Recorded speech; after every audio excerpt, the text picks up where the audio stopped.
Some are. Some aren't. Again, we like to think, well, sure, everybody can change, because that makes our understanding and our position on it so much simpler. Well, folks, it's not true. Even in Christian organizations with Christian homosexuals working to change it, Exodus International says 38% is their success rate.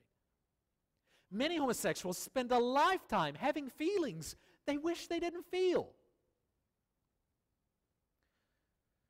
Folks, we have many Christian brothers and sisters around the world who experience strong feelings of same-sex attraction.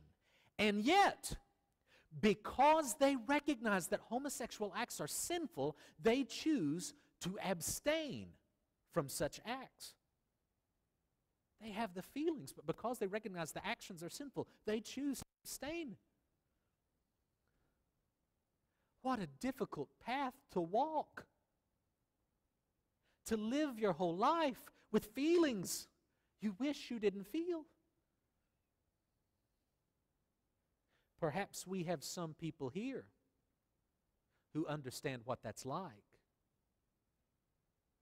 Recovering alcoholics wish they didn't feel tempted by alcohol. People who have persistent clinical depression wish they didn't feel that way. Folks, the truth of the matter is the world is full of people who have feelings that they wish they didn't have. That's not uncommon among humanity. But it should be recognized, and pay close attention to this distinction, okay? It should be recognized that God will not condemn someone for having feelings over which they have no control. We can't always control the way we feel. But as the note sheet says, God does hold us accountable for how we choose to act in response to our feelings. Do you see that distinction? So, if they choose to abstain from homosexual acts, it is possible for someone who experiences same-sex attraction to follow Christ. If they abstain from homosexual acts, it is possible for someone who experiences same-sex attraction to follow Christ and honor God and grow in a deep relationship with God. But it would not be an easy life to live. So let me ask us this question. Is our church a safe place for people who are trying to live out that struggle? Are we willing to welcome people who struggle with same-sex attraction and yet want to honor God with their lives? Is this a safe place for them?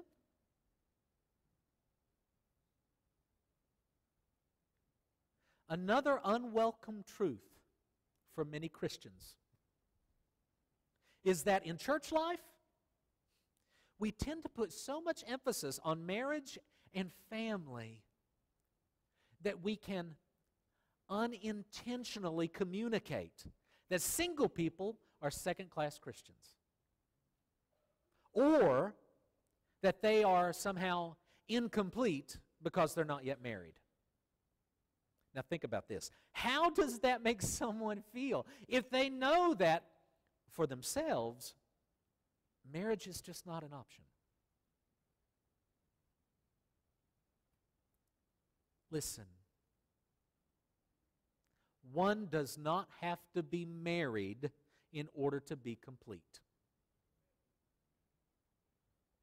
And regardless of what our culture says over and over again, regardless of what Sigmund Freud taught, as the note sheet says, one does not have to have sex in order to be fulfilled as a person.